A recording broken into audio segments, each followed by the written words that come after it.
এই তুই নেইমারকে পছন্দ করিস না মেসিকে পছন্দ করিস, তা আমার ব্যাপারটা ছিল আমি মেসিকে পছন্দ করি। বিজনেসের মানুষ আসলে অভিনয় কিভাবে? খোলা আকাশের নিচেও সুন্দরভাবে একটা লাইন বললেই কিন্তু মনে হতো যে এটা অনেক সুন্দর, মানে একদম। ভালো লাগা কাজ করতো। আমি আসলে মুভির জন্য রেডি না, কারণ মুভি একটা বড় প্ল্যাটফর্ম।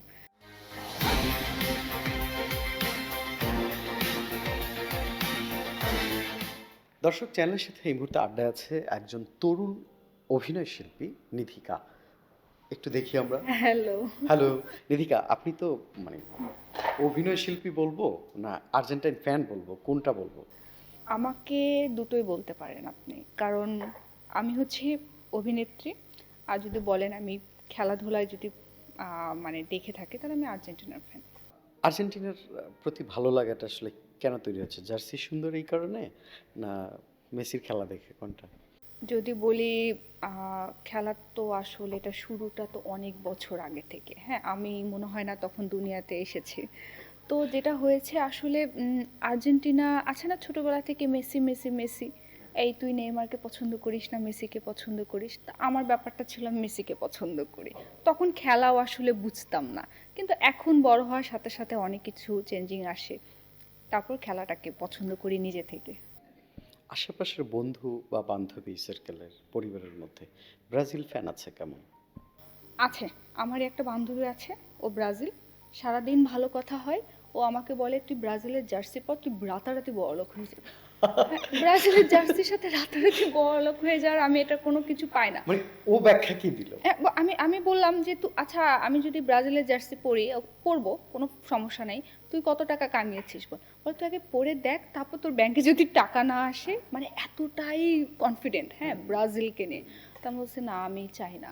তো এই এই জিনিসগুলো হয় ফ্রেন্ডদের মাঝে। অভিনয় বা ওভিসিতে কাজ করা হয়েছে অনেক অনেক, বাংলাদেশের আরশ, রাব্বি, প্রান্ত, এদের মতো এই সময়ের তরুণ গুণী অভিনেতাদের সাথেও কাজ করার সুযোগ হয়েছে। শুরুটা কিভাবে হয়েছিল? শুরুটা ছিল আমার প্রথম টিভিসি দিয়ে। প্রথম আমি শুরুটাই করি টিভিসি। দেন আমি দেশের বাইরে চলে যাই স্টাডির জন্য। তখন আছে না, কাজ করছি কেন ঠিক এটা জানি না কেন করছি, কাজ আসছে কাজ করছি, তখন বুঝিও না সত্যি। দেন যখন আবার আসলাম, আমাকে আদনান আল রাজীব ভাই রান আউট থেকে আমাকে ফোন করা হলো যে নিধিকা একটা টিভিসি আছে, অফিস থেকে কল করবে। তো আমি গেলাম, অডিশন দিলাম, সিলেক্ট। দেন আমি ভেবেছি আচ্ছা আমি করে তো আবার দেশের বাইরে চলে যাব, দ্যাটস ইট। দেন আমি গিয়ে দেখলাম যে আকাশ দেশ টিভি সেটা ছিল, জীবন ভাইয়ের সাথে ছিল। এরপর পাঠাও, ক্যাম্পেন, পেপসুডেন্ট, এইভাবে আর কি প্রাণ। এরপরে আমার নাটকে আসা। আমি যদি একটু টিভিসিতেই থাকি, তখন কত সাল ছিল বা শুরুটা কত বয়স থেকে? আমি এটা 2017 থেকে। দুই হাজার পরে সতেরো আমি দেশের সতেরো বাইরে থেকে চলে যাই। এরপরে কি স্টাডি করার জন্য দেশে হ্যাঁ, বাইরে? স্টাডির জন্য ওখানে দেশের কি বাইরে পড়তে যাই। গিয়েছিলেন বা আমি কিসে পড়তেন? ওখানে বিবিএ করতে গিয়েছিলাম চায়নাতে। চায়নাতে। কোন সাবজেক্টের উপরে? International business. ওকে, বিজনেসের মানুষ আসলে অভিনয় কিভাবে? ওই যে বললাম, পড়াশোনা এটা তো আসলে পড়াশোনা। এটা তো ছোটবেলা থেকে আমরা জন্মের পরে কি হয়, বাবা মা বলে পড়তেই হবে, পড়তেই হবে, ওরা কিন্তু বলে না অভিনেত্রী হতে হবে। ব্যাপারটা এরকম, পড়াশোনা এটা তো একটা লাইফে আপনাকে এটা পড়তে হবে, পড়াশোনা মানে এটা ছাড়া কোনো এটা বিকল্প একটা নাই।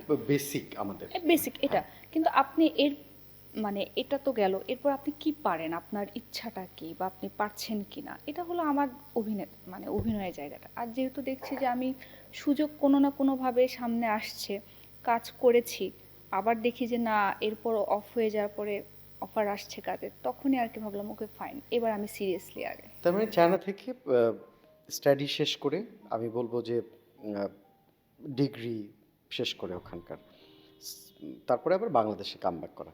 আমি একটু যদি চায়নাই থাকতে চাই, ওখানকার লাইফস্টাইল বা ওখানকার এডুকেশন সিস্টেম কেমন, যদি আপনি একটু জানাতে চাই দর্শকদের।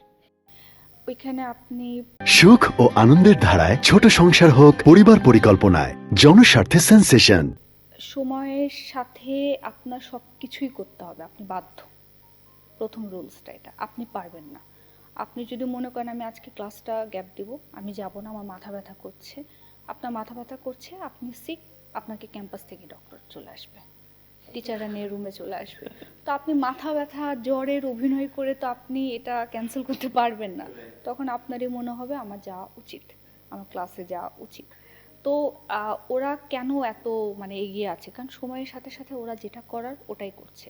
সারাদিন পড়াশোনা করছে, বিকেল 5টা 6টার পরে একসাথে ফ্যামিলি সবাই ডিনার করছে, ডান্স করছে, যে যার মতো অ্যাক্টিভিটিস একদম করছে। তো আমাদের এখানে হয় কি, আজকে যাব না, ঘুম থেকে উঠবো 8টায়, ঘুম থেকে উঠবো 9টায়, কিন্তু এখানে আপনি বাধ্য। চায়নার ভাষাও তো নিশ্চয়ই শিখতে হয়েছে। চায়না তো বেসিক শিখতে হয়, এবং ওখানকার মানুষ তো আসলে বাইরের ভাষা বা ইংরেজির জায়গাটা তো একটু দুর্বল যদি হ্যাঁ, ভুল না করি। এখন এখন খুব ভালো। এখন ভালো। সেক্ষেত্রে যদি চাইনিজ ভাষায় কিছু একটা বলতে বলি মেসিকে, তাহলে কি বলবেন? তাহলে বলবো মেসি নিও খান ফিয়াওলিয়াং। আর মেসি আপনি খুব কিউট। ওকে। মেসি মানে আমি যদি বলি পিয়াওলিয়াং মানে হচ্ছে কিউট। কাজ করা হয়েছে যেসব নির্মাতাদের সাথে, বিশেষ করে আদনান আল রাজীবের সাথেও কাজ করা জি, হয়েছে। আদনান রাজীব ভাইয়ের সাথে কাজ করা হয়েছে, শঙ্খ দাদার সাথে টিভিসি করা হয়েছে, প্রাণে করা হয়েছে, উইটির সাথে কাজ করা হয়েছে, প্রায় করা হয়েছে। একজন তরুণ অভিনয় শিল্পীর আসলে এখানে সাস্টেইন করাটা বা শুরু করাটা কতটা টাফ মনে হয়? শুরু করাটা অবশ্যই টাফ বলবো। হ্যাঁ, সবাই অনেকে বলে যে লিঙ্ক ছাড়া কাজ হয় না। আমার মতে যে আপনার ফার্স্টে শিখতে হবে, তাহলে আপনার কাছে জিনিসগুলো আসবে। আপনি যদি আসলেও চান আমি রেডি, আমি করতে পারবো, আমি, তাহলে দেখবেন কোনো না কোনো ওয়েতে হয়ে যায় জিনিসটা। কিন্তু আমি পারবো না বা আমি পারছি না, আমার ভিতরে কনফিডেন্ট নাই, তাহলেও কিন্তু আমি ওই রাস্তাতেও আসলে যাওয়ার সাহসটা পাবো না। একদম অ্যাবসলিউটলি রাইট। তারপর একটু অনুপ্রেরণার জায়গায় তো কাজ করে অনেকে। নারী অভিনেত্রীদের মধ্যে কাদের কাজ দেখা হতো আপনার, বা কাদের কাজ দেখলে মনে হয় যে আসলে আমার যাত্রাটাও ঠিক এভাবে বা এরকম করেও হতে পারে, এরকম কারা আছেন? যদি আমি বলি, আমি একটু পুরনো মানুষদের মতো, কারণ আমি একটু বইটাই বেশি পড়তে পছন্দ করতাম। তো ওই জায়গা থেকে আমার হুমায়ুন আহমেদ স্যারের অনেক নাটক আছে, নক্ষত্রের রাত, আজ রবিবার, তারপর আগে নাটকগুলো কিন্তু অনেক সুন্দর হতো। হ্যাঁ, খোলা আকাশের নিচেও সুন্দরভাবে একটা লাইন বললেই কিন্তু মনে হতো যে এটা অনেক সুন্দর, মানে একদম। ভালো লাগা কাজ করতো। শব্দ মাধুর্যতা সবকিছু। হ্যাঁ, তো আমি মনে করি অভিনেতা কে পছন্দ, অভিনেত্রী কে পছন্দ, এটার থেকেও গল্পটা আপনাকে পছন্দ হচ্ছে কিনা। হ্যাঁ, এটার উপরে আসলে অভিনয়টা করা উচিত। সিনেমাতে কাজ করার স্বপ্ন আছে কিনা? আছে, কিন্তু এখন নেই। এখন আমি আসলে মুভির জন্য রেডি না, কারণ মুভি একটা বড় প্ল্যাটফর্ম। তো ওখানে খুব সাহসের দরকার হয়, নিজেকে প্রেজেন্ট করারও অনেক ব্যাপার আপনার থাকে কতটুকু নিজেকে। সাহসের কমতি আছে মনে হয় মুভি করার জন্য? আমার মনে হয় আমার নিজেকে আরো রেডি করার ব্যাপার আছে।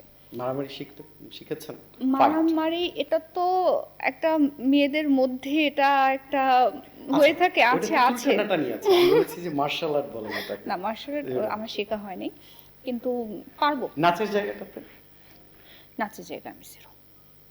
আমাকে আপনি বইয়ের মধ্যে রাখবেন। তার মানে ক্যারেক্টার আর্টিস্ট হ্যাঁ, বা চরিত্রায়নের চরিত্রে জায়গায় আপনি এই আমাকে, জায়গাটা। হ্যাঁ, তাহলে আমি অবশ্যই ইনশাআল্লাহ ওটা পারবো, আমি মনে করি। কমার্শিয়াল মুভির জন্য যে বেসিক গুলো দরকার সেগুলো তো আস্তে আস্তে বিল্ড হবে।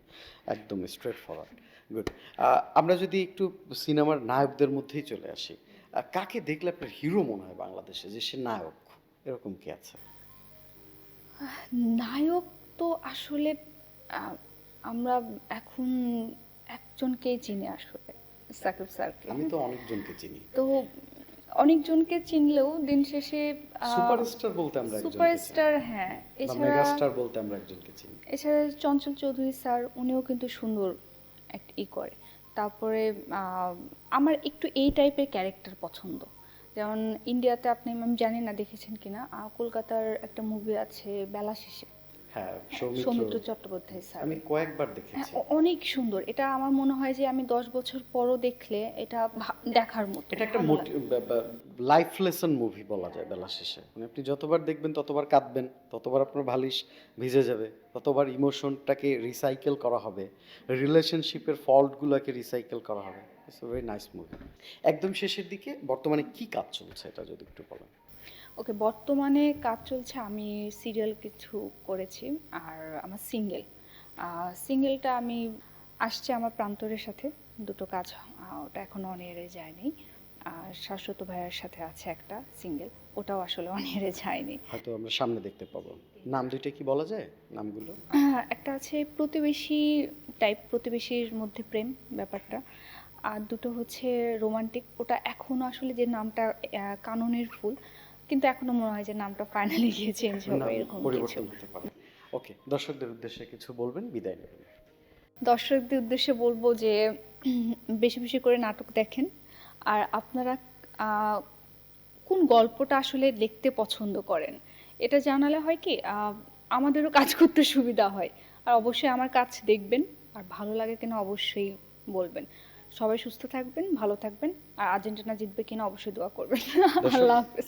পরবর্তী পর্বে দেখা হবে নতুন কোনো অতিথির সাথে, নতুন কোনো গল্পে। আমাদের সাথে থাকবেন।